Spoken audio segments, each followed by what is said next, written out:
মংলা বন্দরের সম্প্রসারণ প্রকল্প নিয়ে ভারত দীর্ঘদিন ধরে আগ্রহ প্রকাশ করে আসছে, যা শুরু হয়েছিল আগের শাসনামল থেকেই।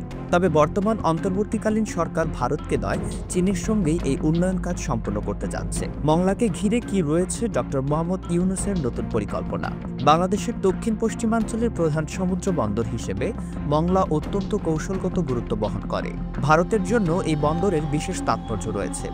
মূলত মংলা ও চট্টগ্রাম বন্দর ব্যবহার করেই ভারতের উত্তর পূর্বাঞ্চলীয় রাজ্যগুলোর সঙ্গে মূল ভূখণ্ডের সংযোগ রক্ষা করতে চায় দেশটি। তাই মংলাকে কেন্দ্র করে ভারতের আগ্রহ বরাবরই বেশি।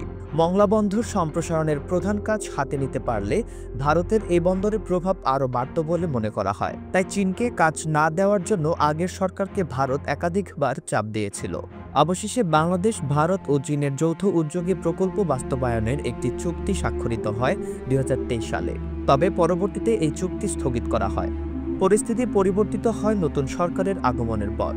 বাংলাদেশ ও ভারতের মধ্যকার দূরত্ব যত বেড়েছে, ততই ভারতের মংলা বন্দর নিয়ে আধিপত্য বিস্তারের সম্ভাবনা কমতে থাকে। সম্প্রতি মন্ত্রিপরিষদ বিভাগের এক বৈঠকে ভারতকে বাদ দিয়ে চীনকে এই প্রকল্প বাস্তবায়নের দায়িত্ব দেওয়া হয়। এই প্রকল্পের মাধ্যমে মংলা বন্দরের কন্টেইনার হ্যান্ডেলিং সক্ষমতা বছরে 4 লাখ পর্যন্ত উন্নীত করা হয়। 4068 কোটি টাকা ব্যয়ে প্রকল্পটি বাস্তবায়ন করবে China civil engineering construction corporation. এর মধ্যে চীন সরকার ঋণ হিসেবে প্রদান করবে 3592 কোটি 79,75,000 টাকা এবং বাংলাদেশ সরকারের নিজস্ব অর্থায়ন থাকবে 475 কোটি 32,97,000 টাকা।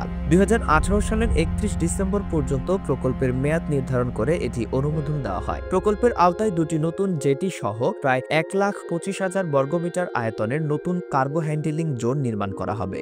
পাশাপাশি তেল সংরক্ষণ ও বিতরণ ব্যবস্থা, বিদ্যুৎ ব্যবস্থা, পানি সরবরাহ, নিষ্কাশন ও অগ্নি নির্বাপন ব্যবস্থা, পরিবেশ সংরক্ষণ এবং অটোমেশন সহ বিভিন্ন আধুনিক সুবিধা বাস্তবায়ন করবে China civil engineering construction corporation. এই প্রকল্পের বাস্তবায়নের মাধ্যমে বাংলাদেশের সমুদ্রবন্দর অবকাঠামোতে নতুন মাত্রা যুক্ত হবে এবং চীনের সঙ্গে কৌশলগত অংশীদারিত্ব আরও শক্তিশালী হবে।